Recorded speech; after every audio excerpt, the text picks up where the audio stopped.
evening.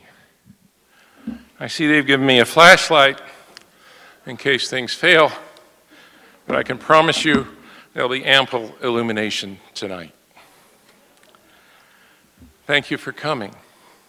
I'm Ken Lockridge, a retiree, formerly an historian here, and I've been given the pleasure of introducing tonight's presidential lecturer.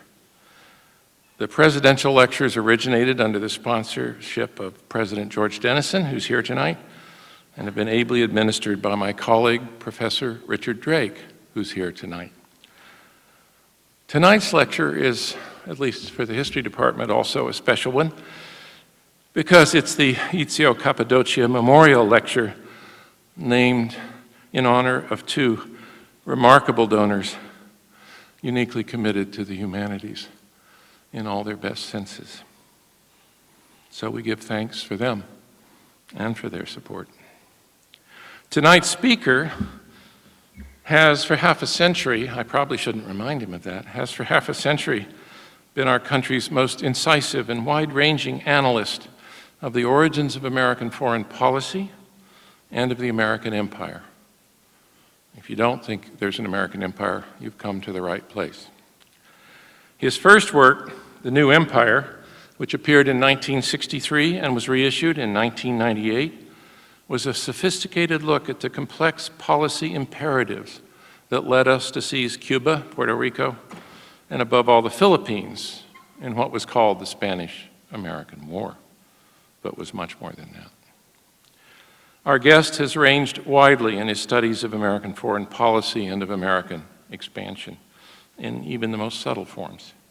One of his recent books, The Clash, U.S.-Japan Relations Throughout History, published in 1997, won the Bancroft Prize, which in my view is the highest honor historians have to give to a fellow historian. These two books are only samples of a long series of influential and honored works. Our lecturer has always been nuanced, understanding, and perceptive in his view of American policymakers and their motives. For his first book, he was labeled just another progressive from Wisconsin. But in fact, there was no ideology there. He was simply being an historian, looking at sources that no one else had been willing to see and describing what was there. Later research by others has frequently confirmed and expanded his grasp of what has driven the American empire in its various phases. And he has always been willing to refine his views as new evidence comes in. Truly impressive how many of us stay that open and flexible through a long career. He is now Andrew and James Tisch Professor Emeritus of History at Cornell University, and he will speak to us tonight on reconsidering the roots of the American empire. Ladies and gentlemen, Professor Walter Lefebvre.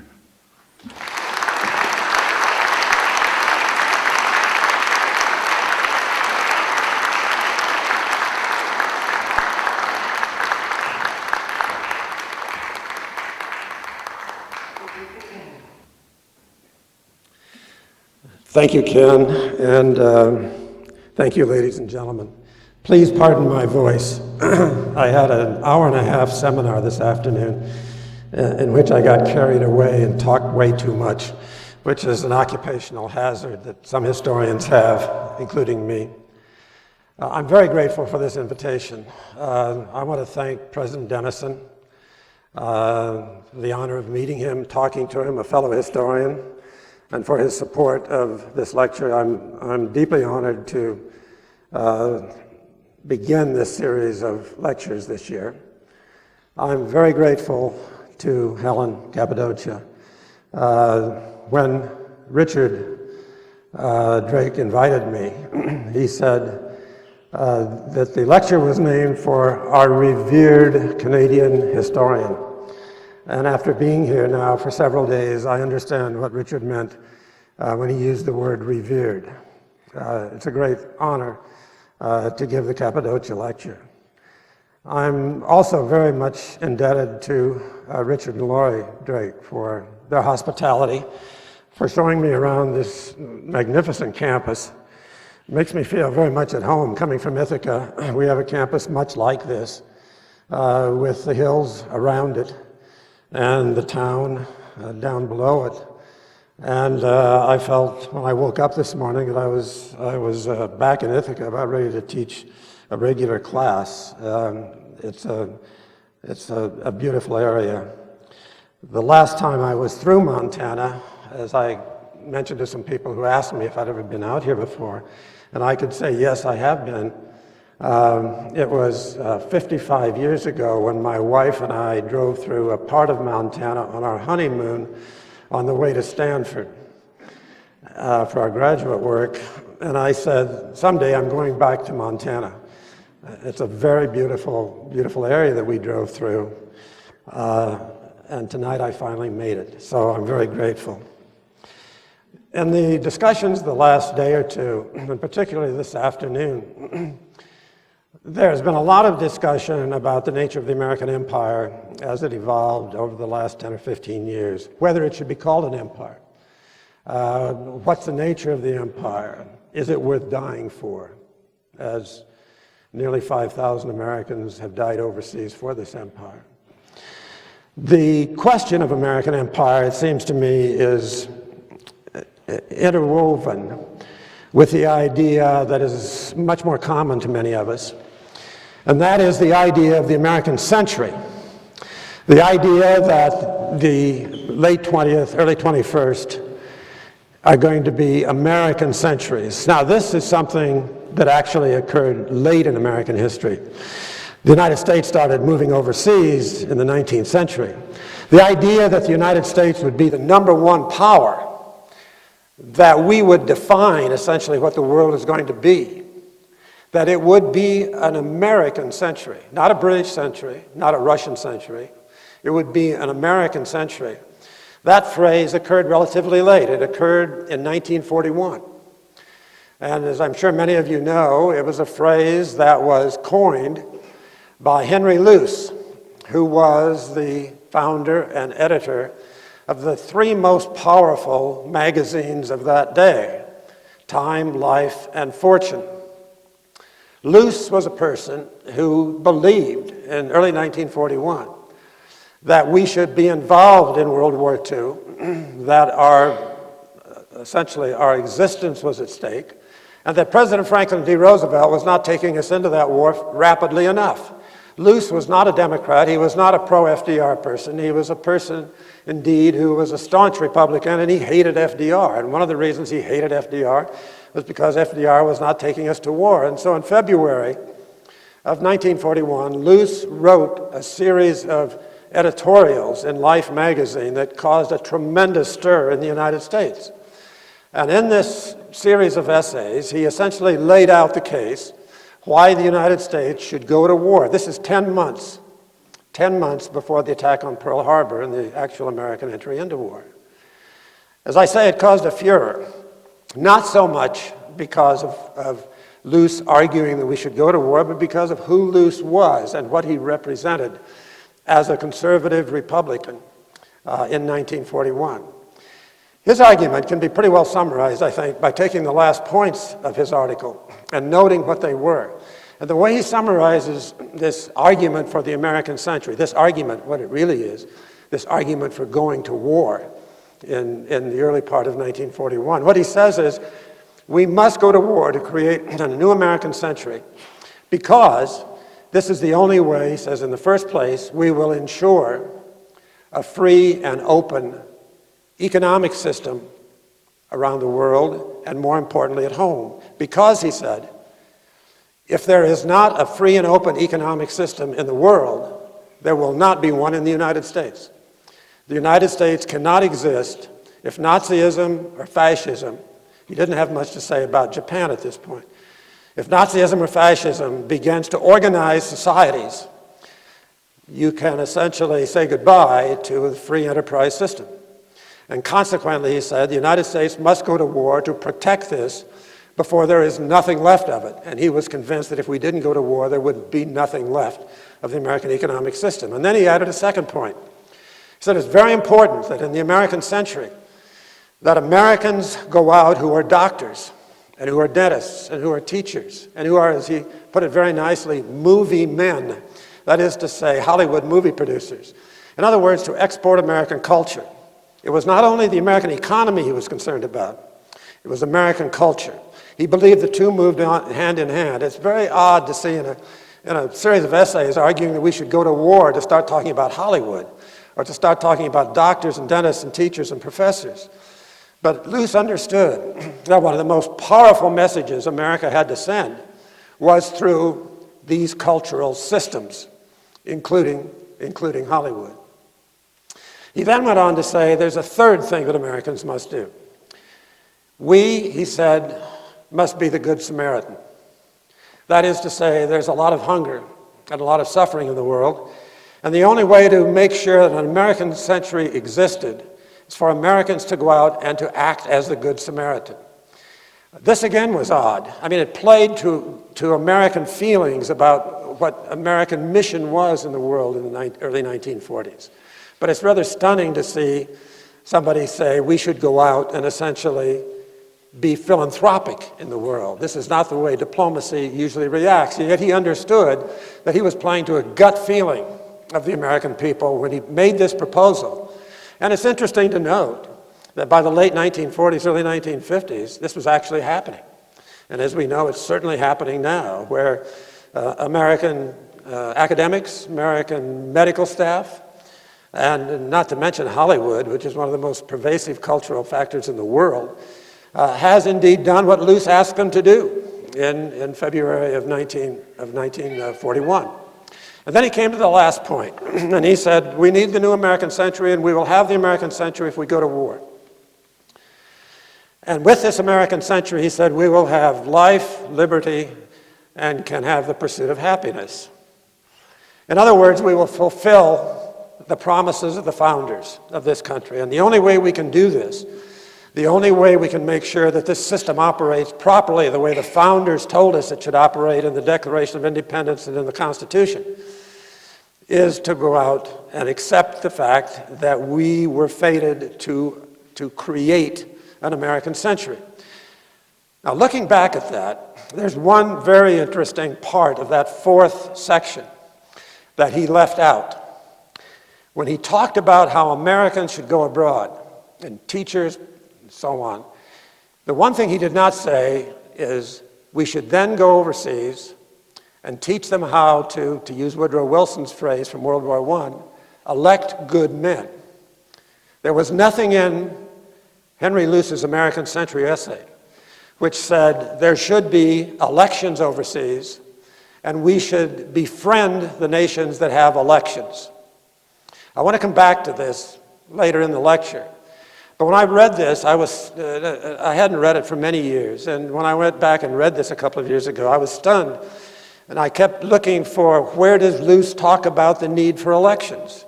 This is now so much a part of American political parlance, our discourse, especially in foreign policy.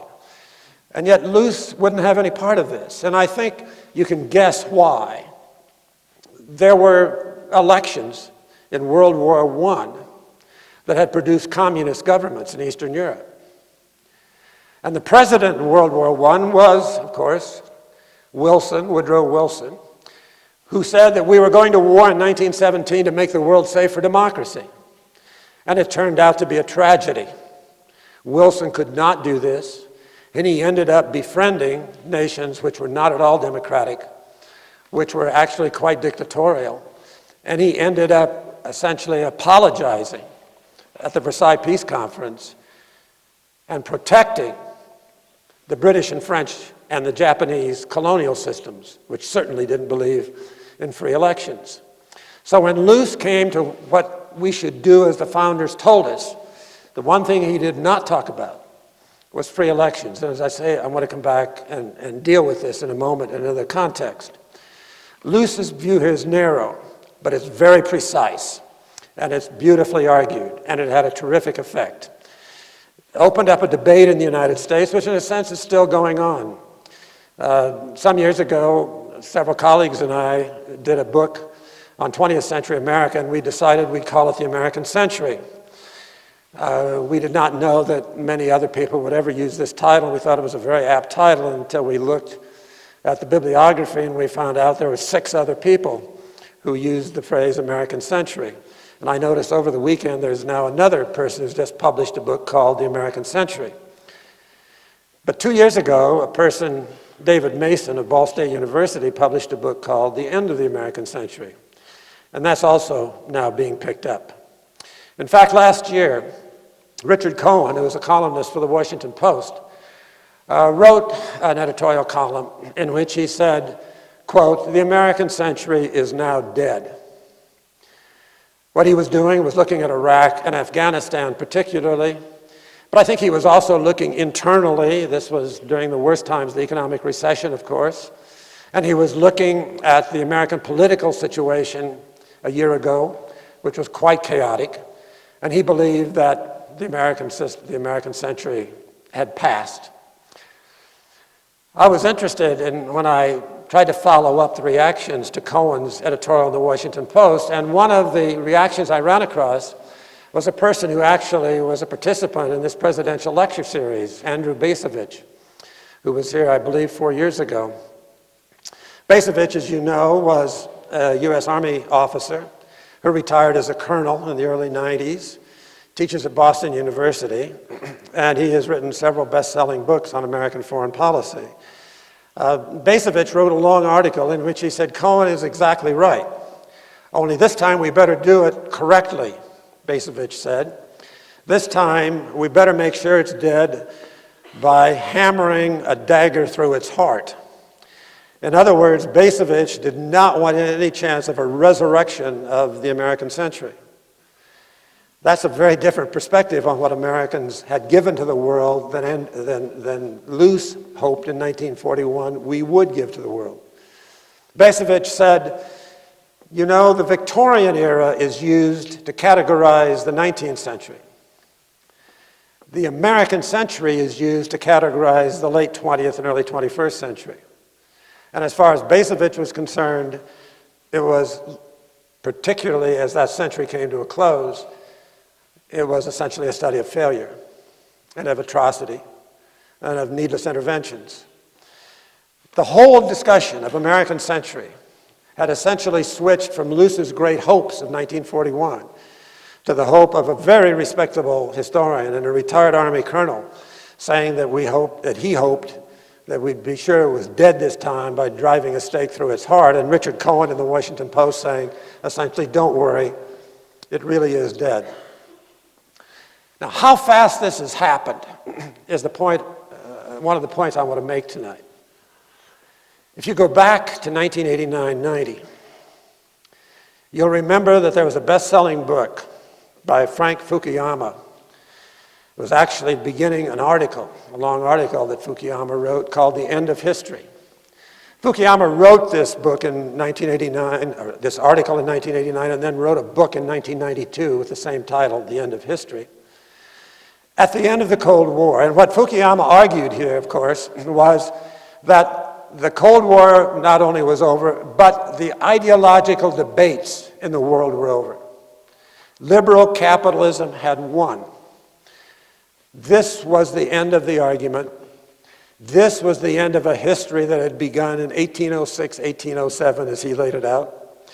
And now there was nothing more to do except enjoy our victory. And as he said in one particularly sarcastic part of the article, the best thing, the most exciting thing we do would be to find a good shopping mall in which we could spend our time.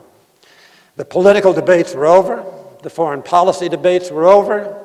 This was essentially the end of history. Now, Fukuyama obviously made a very strong case with a very cutting edge in order to get this point across, and we all bought it. And in fact, it's rather interesting to look at the book 3 years later. Again, he argues that we had won the ideological debate, that the great arguments of the 20th century are over. Liberal capitalism has won. In other words, Henry Luce's American century is in good hands and on a strong foundation. But there's a section in that book where Fukuyama starts talking about, you know, there's different kinds of capitalism. And sometimes those different kinds of capitalism get at each other. And you can have wars out of those different kinds of capitalism. In fact, you even had World War I out of particular kinds of capitalism. This was long before a communist system had appeared in the Soviet Union. So Fukuyama is beginning to move on this perception that he had 3 years before that the ideological debate is over. And in fact, you can begin to see in this book some concern that the arguments might ramify from here and enter into rather dangerous ground. And in fact, that is exactly what began to happen in the 1990s. And one of the reasons it began to happen was because of another set of circumstances that occurred in post-'89 period that began to put the end of history in a whole new context, which we didn't understand exactly then, but I think we understand it now. And we understand how we get from there to 2010 much better. Because what was happening in 1990s, as we approached the 21st century, was that all of a sudden, this world we thought we knew, two worlds, the Cold War world of 1945 to 1989, was suddenly fragmenting. It was not a world of the Cold War. It was a world of fragmentation. And American capitalism, Luce's American century, was now going to have to deal with a very different kind of world than Americans knew about and had dealt with. And it required a redefining particularly of the historical context in which we were acting. Now let me put this in some kind of a context. You've got to forgive me for acting as a historian here. Let me go over 500 years of history, which I'm sure a number of people are now thinking, why didn't I stay home and watch the NFL game? But I can go through 500 years of history in about 30 seconds, so bear with me. In the year 1500, historians have counted the number of nation states, and they've come up with a figure of 300 to 400. I didn't do this. I take this on the authority of people who know what they're doing. 300 to 400 nation states. This was in the year 1500, just on the eve of exploration, the world exploration. 400 years later, in 1900, there are 30 to 40 nation states. And what has happened here, of course, has been the movement of consolidation in Central Europe, the Austro-Hungarian Empire, the Russian Empire, plus, of course, the great colonial empires, the British, the French, the German, and increasingly in 1900, the Japanese. And then, in 1898 to 1900, the American. And all of a sudden, the nation states of hundreds come down to the nations of dozens. And by 1900, which was when Henry Luce was born, the world seemed very manageable. There were 40 to 50 countries. Everybody knew each other. The people who were outside, essentially, the framework of Western civilization were colonized for the most part and were brought in that framework sometimes, usually, involuntarily. And then if we move up to 1941 to 45, when Luce wrote, and the formation of the United Nations, there's 52 countries. The numbers are slowly increasing. And then comes 1989, the beginning of the dissolution of the Soviet Empire, which finally dissolves on Christmas Day, of course, of 1991. And when we look at the UN at that point, in the 1990s down to the present, there are now 192 nations. We've gone from 40 to 50, depending on how you count them. When Luce was born, 1900, to nearly 200 a century later. We are going back in the direction of the 16th century. And the acceleration occurred after that point in the 1990s, and in some areas that affected us directly. Just at the time that Frank Fukuyama was talking about the end of history, history was taking off. Yugoslavia all of a sudden dissolves into a number of different states. And as we know, the United States gets involved deeply in trying to control this devolution, and what the leading entity in that devolution, Serbia, tried to do, to the point where we were bombing that area in 1999, 2000 in an effort to try to keep it under control. The devolution had reached the point that it was out of control, and it threatened major power confrontation if it got further out of control. Then there was Czechoslovakia, the country for which Britain had gone to war in World War II. Czechoslovakia divided in half. The great example, of course, was the Russian Soviet Empire, where there had been one Soviet Union. All of a sudden there were 12 countries. The Soviets had split, and it had split in pieces. And as we know, it took more than a dozen years to try to put those pieces back together. And some of the most dangerous parts of the world tonight are actually in places like the Ukraine and Georgia, which began to move towards independence at this time and to split the Soviet Empire. But it wasn't only in Eastern Europe and Russia where all of a sudden the world began to fragment. Some of you will remember the elections, the plebiscites that were held in Quebec in the 1990s, in which the French parties of Quebec came within a fraction of a percentage point saying they want to secede from Canada. And the maritime provinces over there on the east side of Canada began to make preparations for applying for statehood in the United States. No one knew exactly where Canada was going to go in the middle 1990s if Quebec dropped out, and if this fragmentation now, which seemed to be running riot even in places like Canada, was going to split Canada and force parts of Canada to consider whether or not they would want to join the United States for survival. In Tony Blair's biography of this week, he talks about what happened to Scotland, who had been under British control, of course, which had been under British control for 300 years. And he goes through the story of how the Scots now demanded more independence and how they got essentially their own legislature and how he came to terms with this. So it was happening not only in Eastern Europe, it was happening in North America, and it was happening in Great Britain. But above all, it was happening in the Soviet Union. And it is at this point where Frank Fukuyama's idea that history is over runs into the reality that history is just beginning. That what we're going through here now is something we hadn't been going through for literally hundreds of years. And that there was a fragmentation occurring in the world which was almost beyond comprehension, and which was very difficult to control, to comprehend and to control. As we found out the hard way when we tried to do it, although we ended up doing it rather successfully at the time in Yugoslavia. If you've seen the television in the last week, there's still very dangerous things going on in Kosovo. And this goes back to this fragmentation that began to occur in the 1990s. And the question now began to be raised in the 1990s, and most of us weren't paying that much attention about what this question really meant because the Cold War was over. The question was, how does the American century deal with this kind of fragmentation? Henry Luce certainly never said anything about it. Frank Fukuyama certainly never said anything about it. How do you control this kind of fragmentation? And then it got worse, because it not only was fragmentation, the kind of fragmentation I've been talking about has always been, if you will note, state-anchored.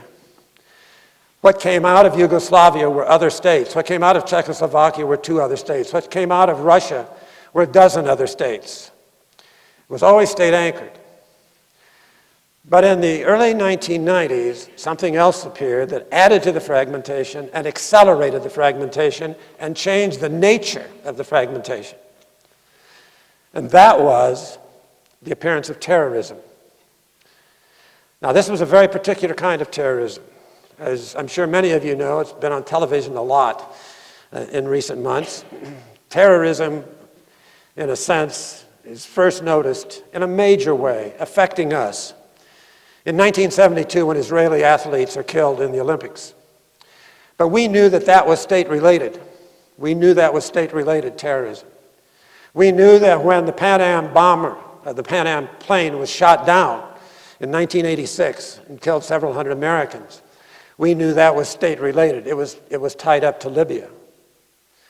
We knew that most of the terrorism in the 70s and 80s was state-related, so that when we talked about terrorism, it fell into the old categories. We understand this because we understand that it is state-anchored. It is located within the states. And if you go after Gaddafi in Libya, you will get even for the bombing of the Pan Am plane in 1986. And if you go after the forces in the Middle East that killed the Israeli athletes, you can destroy or attack those states and make them pay for that. This kind of argument we knew about. We've been using this kind of argument for hundreds of years. This is the kind of system we worked in. This is the kind of system we had been so successful in creating the American century in. But then something else happened. In the 1980s, when the Russians invaded Afghanistan, the United States moved to counter the Soviet invasion, of course, including by supporting a number of groups that were very anti-Soviet, very pro-Islamic. And one of those groups was essentially organized by Osama bin Laden. It was Al-Qaeda. And by 1988, 1989, the United States and Al-Qaeda were still, to stretch the meaning of the word, still at peace with each other. We certainly were not enemies of one another. And in fact, Osama bin Laden and Al-Qaeda were pretty peripheral to the kind of operation that the United States helped conduct in Afghanistan to finally drive the Soviets out.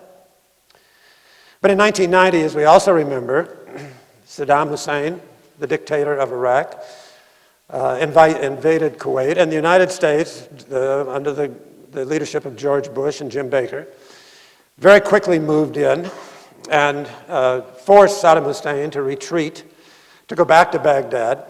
And what we were doing there, among other things, many other things, was essentially protecting not only the oil reserves south of Iraq, we were also preserving our primary oil ally, Saudi Arabia, which we were convinced Saddam Hussein was prepared to attack next. And as a part of that, after we defeated Saddam Hussein, we then established U.S. military bases in Saudi Arabia. They were not large, but they were present.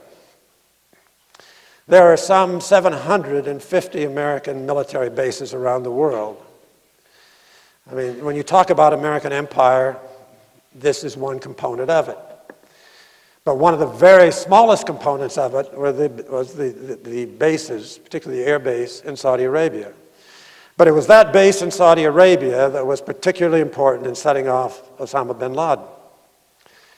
And as a result, Al-Qaeda began to target the United States for profaning the religious ground of Saudi Arabia, from which Osama bin Laden had come. And by 1993, there was an attack on the World Trade Center in New York. I happened to be in New York that weekend, and I must say it was traumatic. Nobody could have imagined that a building of this magnitude, of this popularity, could ever be attacked in Midtown New York in the middle of the winter, which it essentially was, and that the people who did it must have been as kind of a one-off kind of operation, that they certainly were not very good at doing it because the casualties in that attack were low, and that we believe that since they could not pull this off, there would not be many other attacks, that they could somehow be isolated. But yet the attacks in the 1990s increased. There were attacks on U.S. facilities in Africa. The Clinton administration responded with bombings, which were quite ineffectual. There was an attack on the U.S. coal in 2000.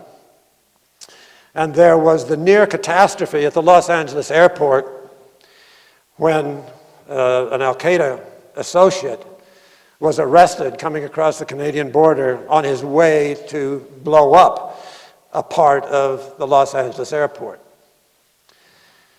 These were all near misses, but when the Clinton administration left office in 2000, they told the Bush administration very precisely that this terrorist threat might be the greatest threat the United States faced. We know that the Bush administration did consider it. In fact, there were meetings held, including meetings presided over by the Vice President, Richard Cheney, in the early part of 2001 in the Bush administration.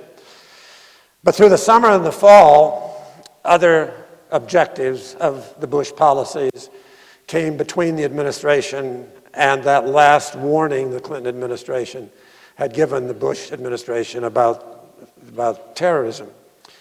We know that on August 6th, the CIA told President Bush that there was a direct threat of an attack, perhaps an airplane attack, on the United States of some form.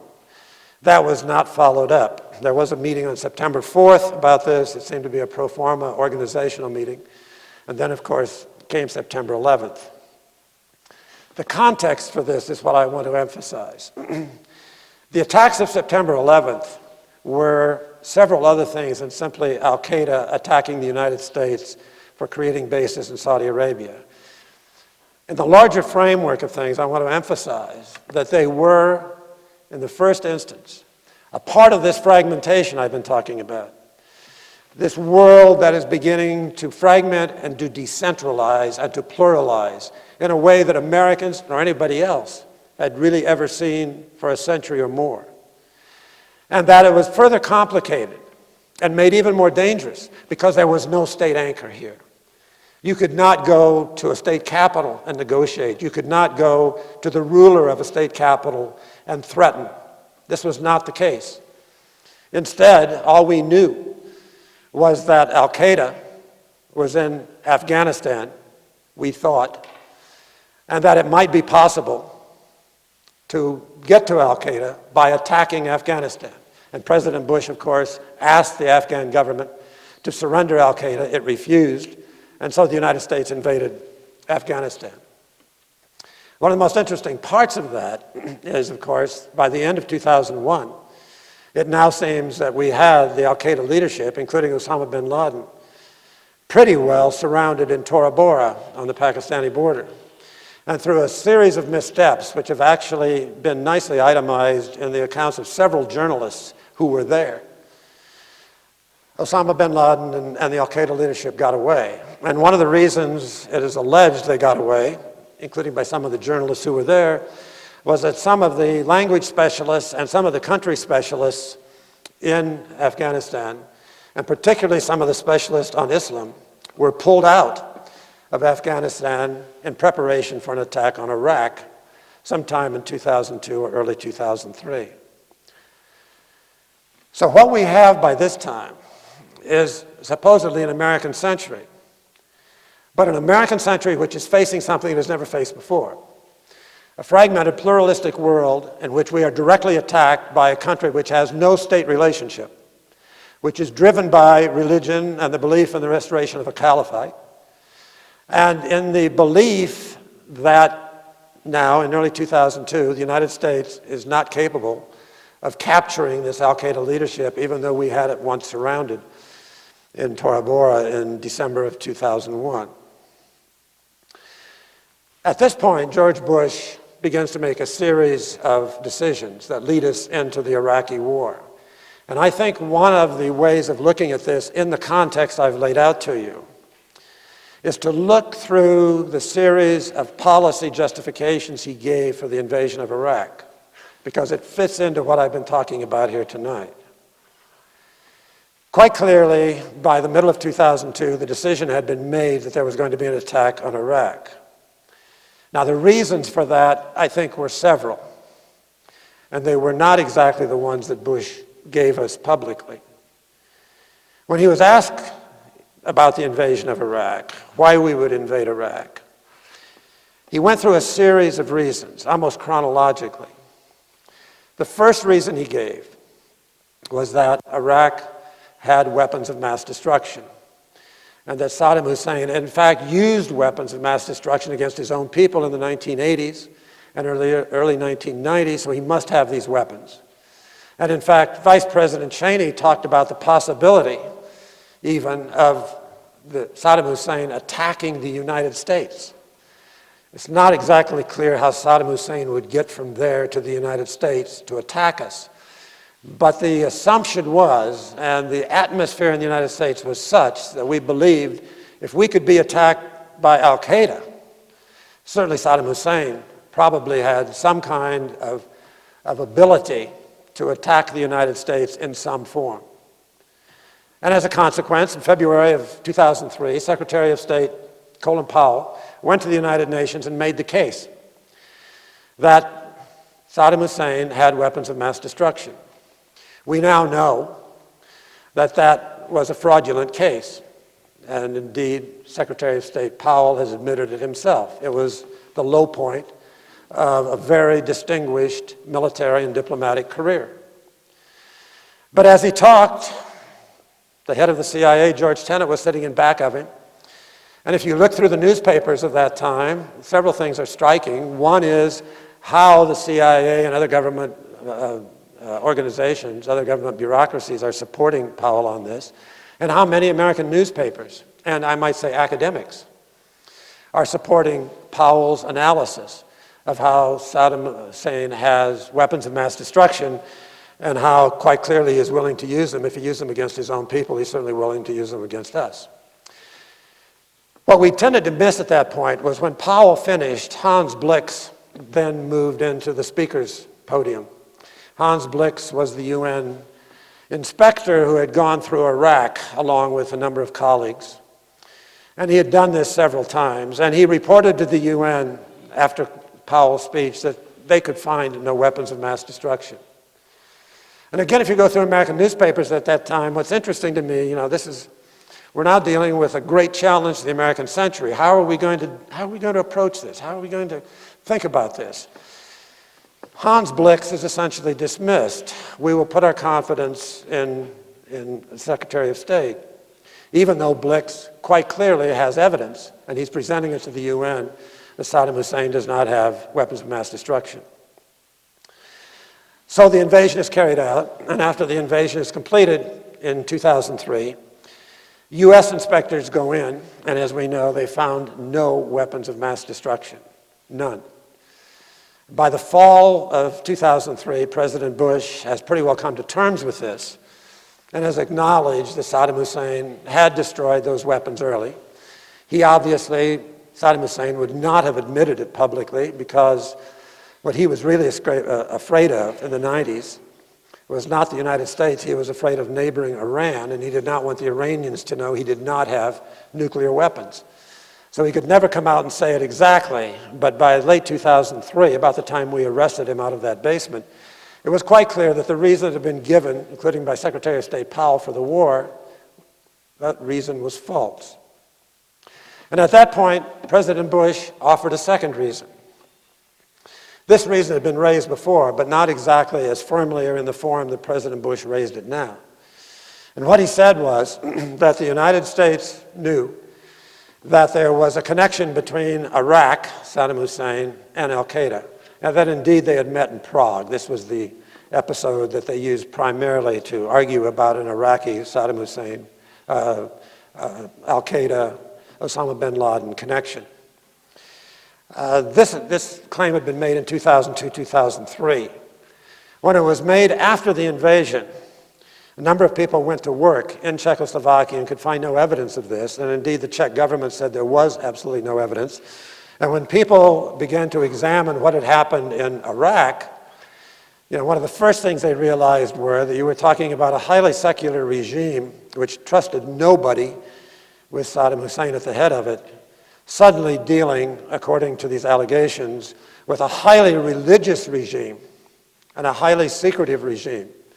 That al-Qaeda agents had moved through Iraq, there was no doubt.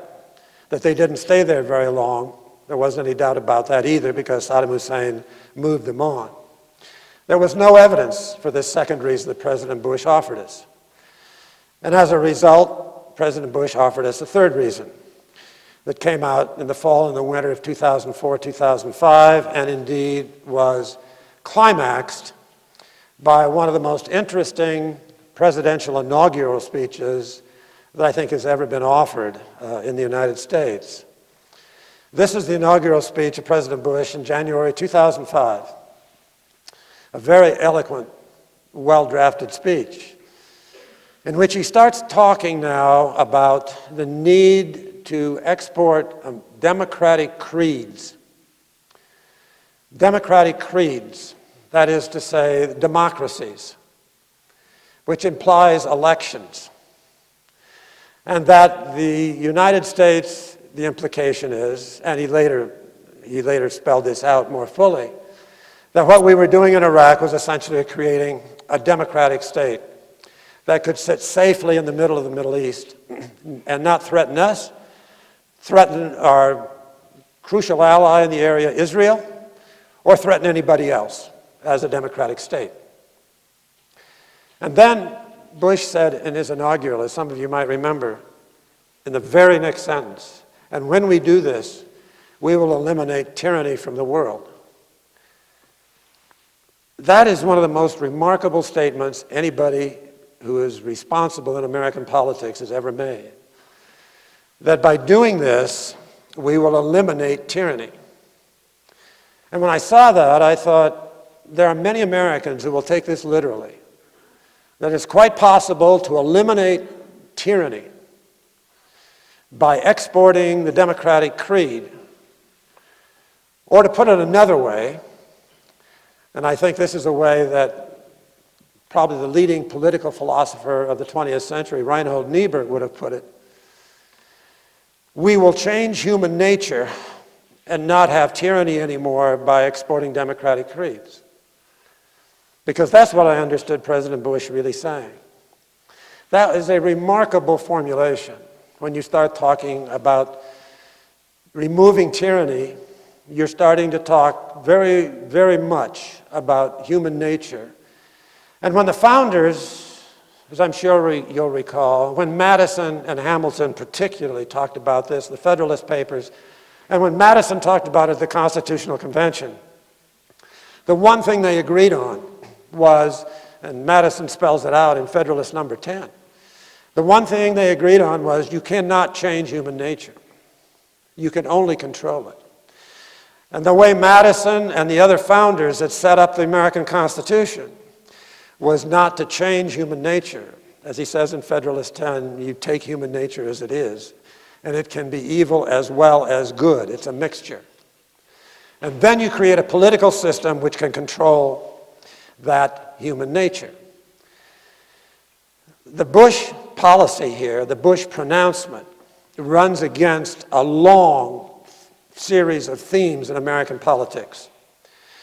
But what was interesting was that 5 months later, after the inaugural, Secretary of State Condoleezza Rice went to Egypt and made a speech in which she said that the United States, in so many words, supported elections in Egypt and that Egypt should essentially be the exemplar in the Middle East of how you create a democratic state. She did not use those words, but that is essentially what she was saying in this speech of July 2005.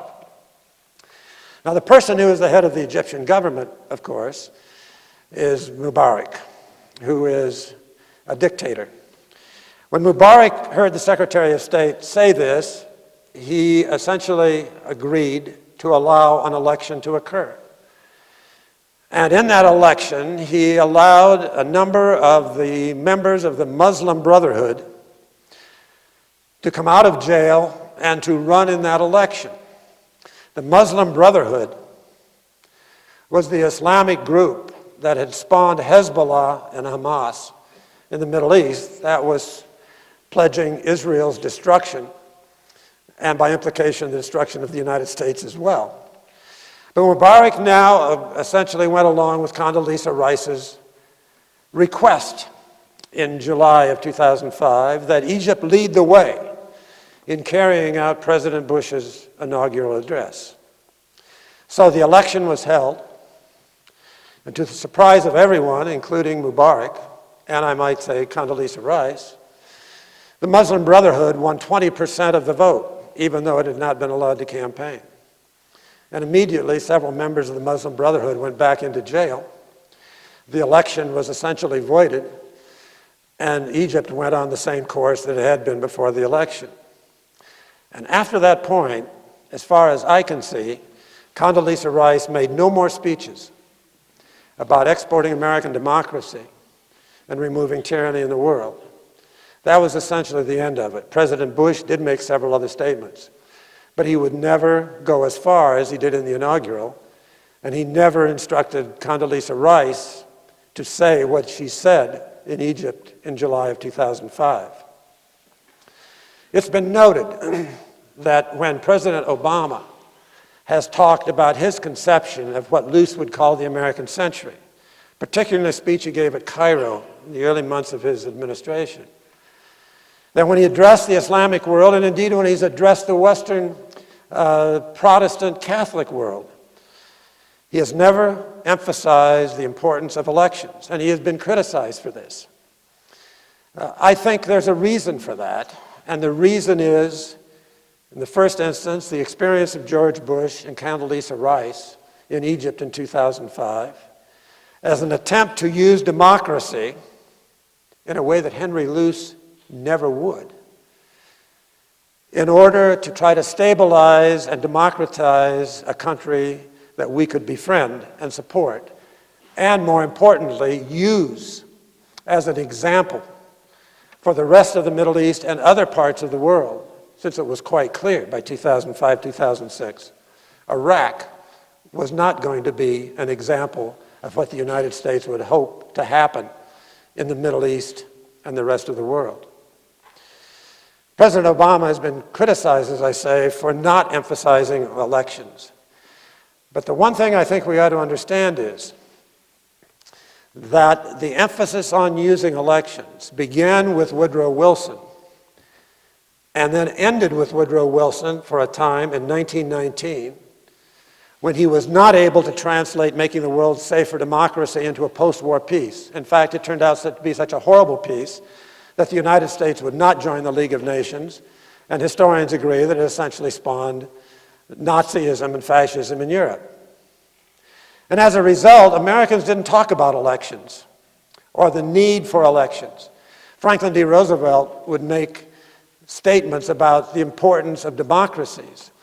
But Roosevelt had been just about at Wilson's side. He was Assistant Secretary of the Navy. He watched close up as Wilson destroyed himself in World War I with the idea of making the world safe for democracy and then not being able, unsurprisingly, to carry it out. Harry Truman, Dwight Eisenhower did not talk in these terms. John F. Kennedy, Lyndon Johnson did not talk in these terms.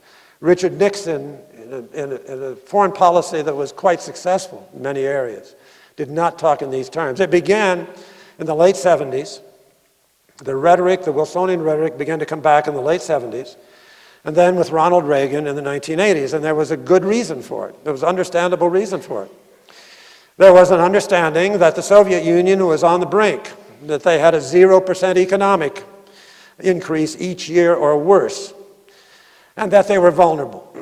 And as a result, in 1975, the Helsinki meetings, the United States essentially made the Russians, asked the Russians, got the Russians to promise that the Russians would observe certain democratic niceties, in particularly the Soviet bloc of Eastern Europe. And that was sort of the inroad that people began to see could be used in order to weaken, perhaps not overthrow, but certainly to weaken the Soviet Union. And by the late 1980s, it seemed to have worked. It's pretty clear now that the United States' role in the overthrow of the Soviet Union was very long-term. In the immediate sense, it was Gorbachev. We know now from several very good studies that have been published in the last 2 years, it was Gorbachev who was the key here, not Ronald Reagan, not Margaret Thatcher. But certainly what Reagan had done in terms of pronouncements about what kind of system should be in Eastern Europe and the Soviet Union did have its effect. And by 1990s, American presidents, including Bush and Clinton, talked very naturally about democratic processes. And we moved on to that point, finally, where we climaxed with President Bush's second inaugural in early 2005. If you look back over this, you will note that the position that Obama has taken in the last 18 months is much closer to American history between 1919, the half century of American history, of 1919 to the 1970s. And when the democracy ideal was reintroduced, it wasn't introduced by Henry Luce in the American century because, as I said at the beginning of this lecture, Luce didn't talk about it. It was reintroduced for a particular tactical purpose, primarily, to undermine the Soviet Union, and it worked. But from there, it was moved into other and much larger arenas of American diplomacy until it hit the catastrophe of the Egyptian election in mid-2005 and threatened to move towards power people who had promised to destroy Israel and to try to destroy the United States. And from that point on, there's a backing off. Now let me summarize what I've argued here. What I've argued is that when the American century was announced, it was a very neat world of 40 to 50 countries, countries which were state-based, in which there was certainly terrorism, but it was linked to Nazi tanks. It was not non-state terrorism. And then the American century began to end. What Henry Luce had talked about was no longer as relevant because we were in a very different world. A world marked now by 200 nations, which we, as the head of the American would have to handle and maneuver and try to move particularly towards the beliefs that Luce had laid out and we Americans had held on to through much of the 20th century. Just as this was happening, and just as we're challenged to maintain this American century, we run into the mistakes, as I've tried to lay them out in this lecture, that President Bush and his administration made in Iraq, and then later, as we've noted, in Afghanistan. Mistakes that cannot be corrected by democratic elections. As I'm sure you've noticed, there was an election in Iraq 6 months ago, and they still do not have a government. It is very difficult to create a democracy where there is no grassroots support or where there are factions that are more intent on doing away with each other than cooperating.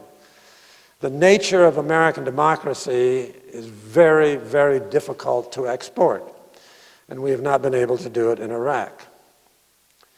But we have now come to the point where we have tried to maintain this American century in this pluralistic, divided, increasingly violent world made up of religious sects that most of us had never heard about 10 years ago. And if the debate over the Islamic building in Manhattan is any indication, we still do not understand. All of this occurs at the very point where there's another fragmentation in American politics. Every time the United States has run into a fundamental question, in the 1850s over slavery, in the 1890s over a severe economic recession that for a point of time nearly brought socialists to power in the American labor movement, or in the 1930s, which of course was our worst economic recession occurring in the midst of the rise of German, Italian, and Japanese militarism. In each of those instances, the American two-party system is fragmented. It did in the 1850s and created the Republican Party instead of the Whigs. It did in the 1890s by nearly producing a socialist party that was a major contender, that got 1 million votes in 1900, and that did even better for its candidate in 1912. And in the 1930s, where the Republicans particularly began to splinter, with Liberty Leaguers and other dissenters who began to raise questions about whether the two-party system in the United States, which had served us pretty well, was any longer serviceable in a world in which these kinds of catastrophes were pretending. And it seems to me that what we're seeing now in the United States, and the Tea Party is one of the most interesting manifestations of this, we're going through it again. Now, what is happening here then is as the fragmentation occurs overseas, as we try to come to terms with this and debate it, the fragmentation is occurring in the United States. But there's another problem I want to suggest to you. The fragmentation is not simply in the political parties. In a sense, that is a manifestation of it. The cultural critic of the Los Angeles Times wrote an article about a year ago in which he talked about the effects of computers on American politics and where we were getting our information. And he made the statement that Americans now, this was 2009, have less in common with each other than they have had since the rise of the mass media 110 years ago. The mass media of the major national newspapers, the Hearst Syndicate, for example, or the Pulitzers, and then radio coming in World War I in the 1920s. Americans went to common places for sources of information. But, this person argued, we no longer do that. We get our information from various places, and just as we are now being called upon to deal with a fragmented world, a world being led by terrorist organizations which aren't even linked to states, we are trying to put a response together from a political society that is having trouble agreeing on what the news is and what the priorities should be. It seems to me that is where we start this analysis. I would suggest that as a conclusion of this lecture, we can say that the American century is pretty well over. It is over not only because we no longer can manage international relations in the way we were able to manage them between 1941, when Luce wrote, and the 1990s, when the Cold War ended.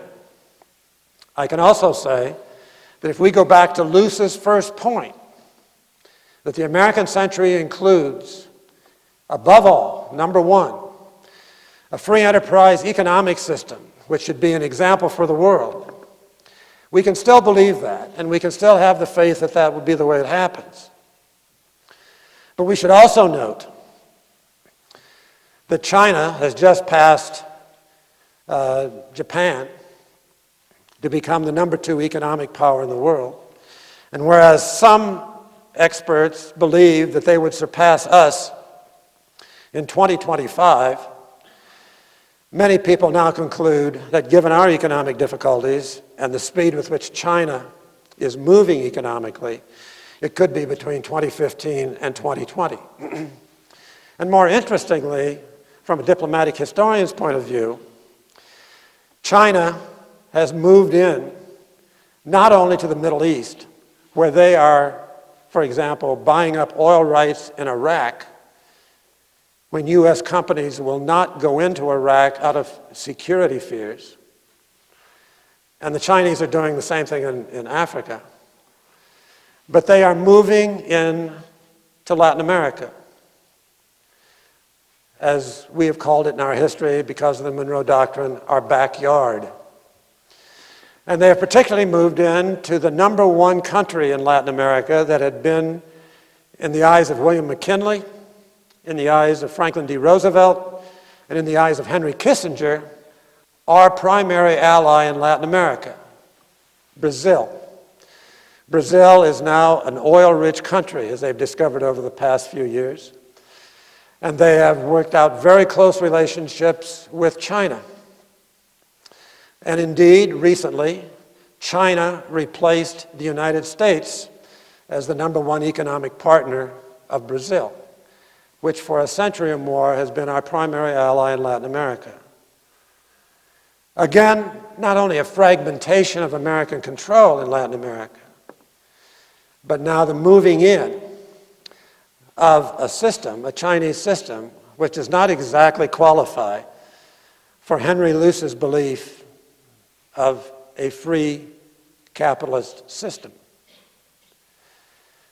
The United States then, as it meets these various dangers, one of the great dangers is that the Monroe Doctrine is disappearing, not because, as we always feared historically, someone is going to invade the Western Hemisphere, but because a much more powerful economic nation is moving in and co-opting the country which had been our number 1 ally for more than a century. When James Madison was asked in the middle of the 1780s what to do about a terrible economic recession, what to do about the fact that parts of the United States were beginning to talk about secession because they did not trust the Articles of Confederation Congress sitting in Philadelphia. what to do about this, Madison essentially responded, I don't know. About the only thing I can do is to convene a group of people who can talk about this. And so he did convene a group of people in Baltimore, and that led directly to the Constitutional Convention in Philadelphia. Madison understood what the situation was better than anyone, but to come up with a series of solutions was beyond him as an individual. Although at the Constitutional Convention, he was the leading participant in the debates. And when he was later asked exactly how American foreign policy of this new nation in the 1790s was to be handled, his answer was really interesting. He said, what will make us free and happy at home will make us respectable abroad.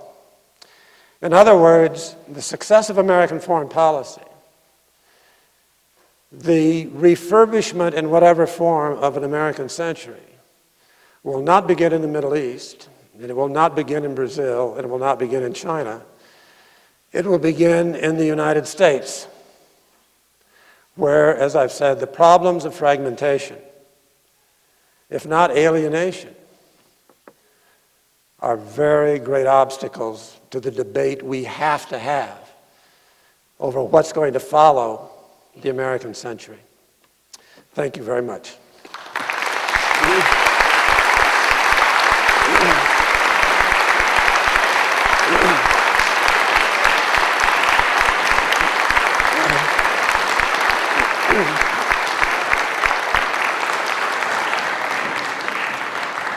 You want me to take questions? You want me to take questions?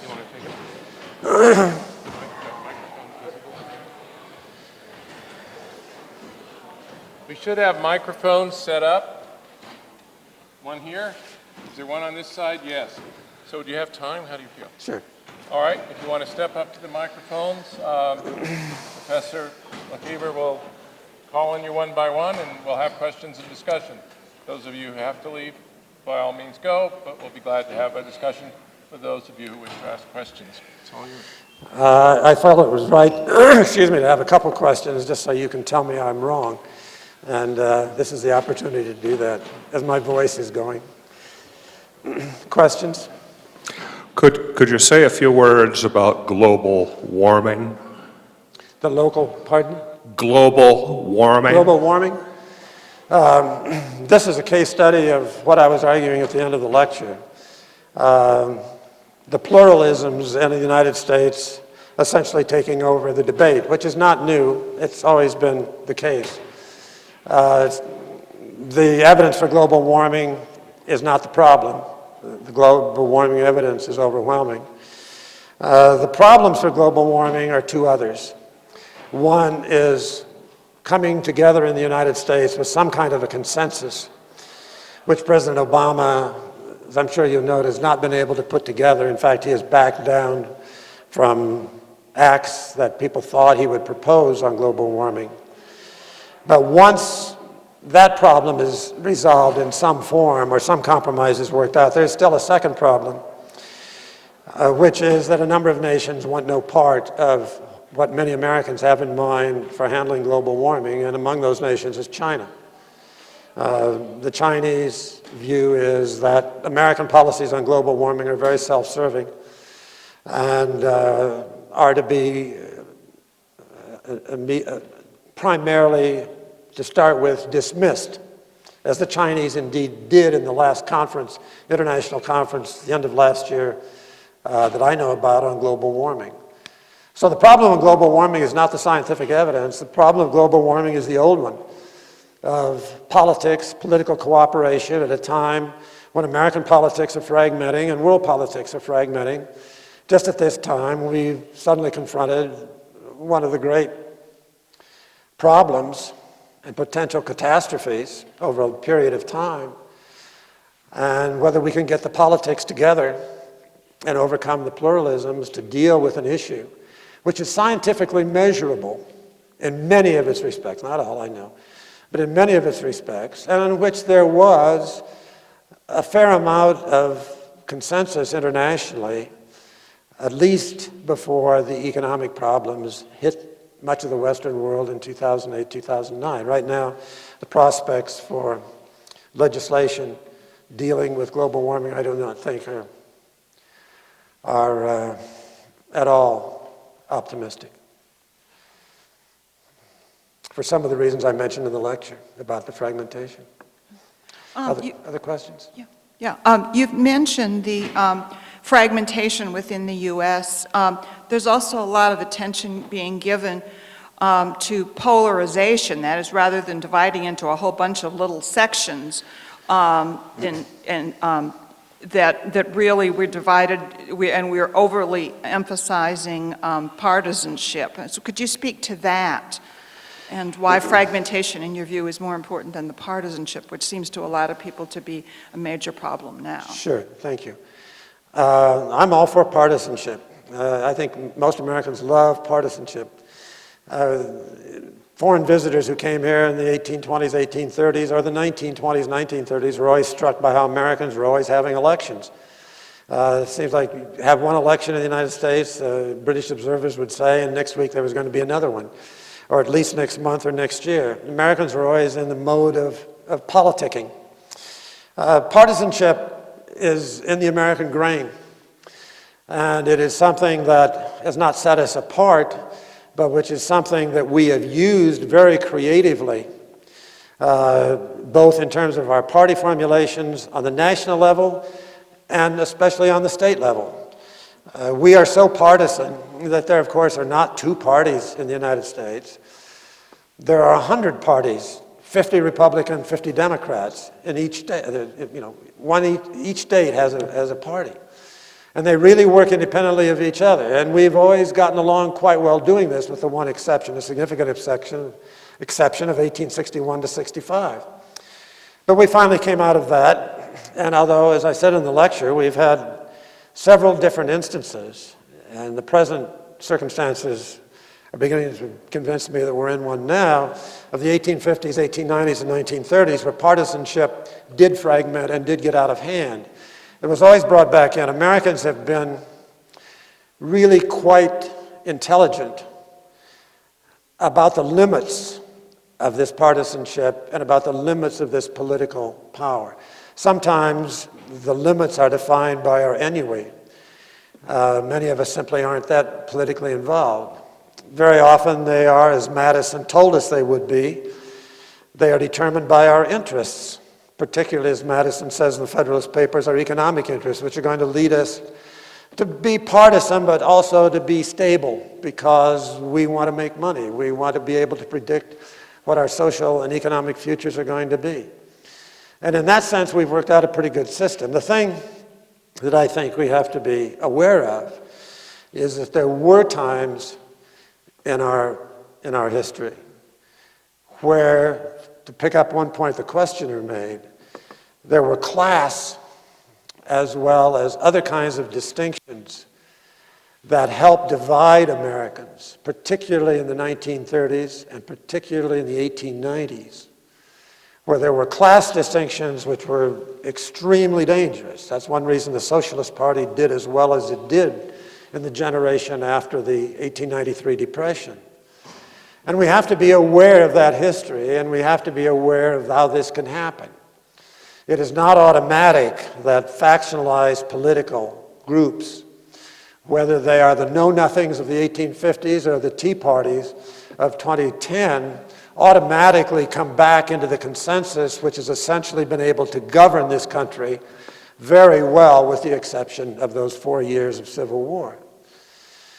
And that's something we've got to think about now, about what these limits are and how much we can test those limits, and whether or not we still are able to do what we've been able to do when we've been tested at least 3 times over the last 150 years by an extreme partisanship, which essentially got out of control for various reasons, including economic. There's no given here, but I think American history, you can be optimistic if we understand that history and if we understand the limits. And as I say, people like Madison told us that we are sort of ingrained with some of those limits because of our own personal interests. That assumes, of course, that the American system economic as well as social, continues to function to protect those interests. Other questions? Yeah, I was struck with your comments about Luce's influence. I'd always known he was very influential, but I had not realized that he was really a policy formulator as far as, other than, I thought he was sort of more guided by other interests. And I was wondering if you could... I'm sorry, I didn't get the first part of your question. I was wondering if you could just speak a little bit about Luce's credibility. Oh, Luce's credibility? As a formulator of foreign policy. As a formulator of foreign policy, I don't think he had much credibility. As a formulator of what American ideals were, as he understood those ideals, and what American general policies, not specific tactical foreign policy, should be, I think he had a gut instinct about those kinds of things. There's a very good biography, of course, that was Alan Brinkley's biography that was just published several months ago on Luce. And Brinkley is very good in pointing out all of Luce's frailties. You would have never trusted him as Secretary of State. He very much wanted to be Secretary of State. He wanted to have some kind of an office. He knew it would never be under FDR. They hated each other too much. But he hoped it would be under Eisenhower. But it turned out Eisenhower was very nice to him, wasn't going to appoint him to be anything. What Luce had, and which was very important, and it's something that we don't have now, in part because of the technology, Luce had a gut instinct for the American people. I mean, if you look at Time and Life magazine, he is providing in Time Life, and particularly with some of the incredible photography that he commissioned. He taught us to look at ourselves, and he understood that when we looked at ourselves, what we wanted to see. And that was a gift. I mean, he understood that Americans did have a great missionary instinct for dealing with the world, and we do. I mean, we've been sending missionaries overseas since we were founded in the 18th century.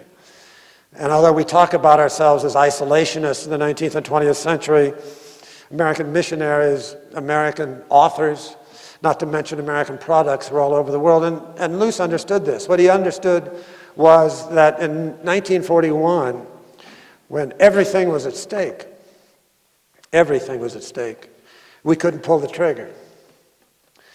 And what he tried to do, and he did it brilliantly, was to play on our interests, our free economic system, our belief that we could be a good Samaritan, the belief that we had things really important to offer to the world in literature, medicine, and movies. And that if we were going to do this, we were going to somehow have to overcome Nazism and fascism. And the only way to do that was to go to war. Most Americans would have agreed with the first part of that formulation. They would not have agreed with the second. But when Luce puts it together that way, there's an inevitability to it that becomes very powerful. Even FDR, who hated Luce, understood this. And he used Luce's American Century and distributed it and used the rhetoric from it because he knew that Americans understood this kind of rhetoric. If you go to the United States and say, I mean, there's a classic example of this. Luce did not make this mistake. In 1947, there is the sudden conclusion drawn by the U.S. State Department that Great Britain is about to go under. And the reason it's about to go under because it's going to lose Greece. That it needs Greece in the Eastern Mediterranean as a part of the British imperial lifeline. Britain can no longer hold on to Greece, and in consequence, we have to help. Truman has one of the great Americans, George Marshall, and a group of congressmen in to talk about giving money to the British to save Greece. And when Marshall starts out, what he says is, we have to save the British Empire, so many words. And the congressmen look at each other and say, are you kidding? We're going to tax Americans to save the British Empire? Dean Acheson, who was Undersecretary of State, was there. Atchison immediately understood what had happened, turned to Truman, it's in a famous story, and said, "Mr. President, can I enter this?" And Truman said, "Please do." And Atchison laid out then what became known later as the domino theory. He didn't talk about the British. If we lose Greece, we lose the Eastern Mediterranean. If we lose the Eastern Mediterranean, we'll lose Italy and Western Europe. If we lose Italy and Western Europe, we will lose the North Atlantic and the Eastern Atlantic, and we're going to be isolated while Europe goes the way of communist Greece. And when he was done with that, the leading Republican senator essentially said, "Where do I sign on?" Luce never made the mistake that George Marshall made in that meeting. Luce essentially appealed to Americans as Atchison did. He knew how to do this, and he did it extremely effectively. That doesn't mean he should have been Secretary of State, but it means he had a gut feeling for American public opinion that has been very rare. And I think the success that Luce had with Time, Life, and Fortune, and the way he developed those periodicals, showed the kind of understanding he had not only of what Americans buy, but how Americans think. I'll take one more question. I don't want to keep you, and I'm not sure how long my voice is going to hold out, but I'll be glad to take one more question. Yes? If I were dedicated to the preservation of world stability, and I were to play somewhat fast and loose with your analysis, I could, I think, make a pretty convincing case that somebody needs to step up and become a benevolent tyrant imperialist and just be the world's policeman and put it all back in order. If you can't depend on power emanating from the people, you might as well depend on power emanating from the barrel of a gun. Yeah. I don't think that's your intended conclusion, but I'm not certain how you would avoid somebody saying, why don't we just kick down some doors and fix things? Well, this is not an uncommon fear. I mean, there was the same fear that this might happen in the 1780s. Fortunately, at that time, when Hamilton and others suggested to George Washington that he essentially become an emperor of life, for life, he went back to Mount Vernon and farmed. Washington wasn't having any part of that. That's about the closest we've ever come. I don't think we have to be concerned about that. I mean, it seems to me that in the first place, again, to go back to Madison, Madison's Federalist Number 10 and Federalist 51 are, in my mind, two of the greatest political documents ever written, certainly in Western political theory. And what Madison talks about there is how it's impossible to have what you just suggested. That the way America has to operate, the way it evolved and the way it has to operate, is too decentralized to allow anything like a Saddam Hussein or anything, American Saddam Hussein, to ever come to power. The real problem in the United States is not centralization. The real problem increasingly in the United States, particularly in the new tech age, is decentralization. And a tyrant doesn't really control that. The Chinese are finding that out the hard way. The Chinese are backing and filling with Google, as you know. The Chinese are still extremely tough, and they're censoring their computer communications. But nobody would have ever thought that China would be as open in this, given the nature of the system. Now, as it is, back in the 1990s, as it is now. The United States, coming out of a very different tradition, I don't think ever has to worry about what you mentioned. I think our concern is more getting our act together as we are being pulled in various directions. And what really worries me is that we're getting our news and our perspectives on the world from different directions. There's a vast amount of difference, and public opinion polls are showing this now, among the various television and radio channels. There was a series of opinion analyses made by a British company based on some of their own work and also some other work that other opinion evaluators had done. And they asked the question, which Americans believed the three mistaken ideas about Iraq? the three great errors of Iraq. I outlined them in the lecture, including whether Saddam Hussein had cooperated with Osama bin Laden, whether they had weapons of mass destruction, whether Saddam Hussein had any intention of attacking the United States. And they found out that there was a terrific variation among the respondents depending on what television channels they watched.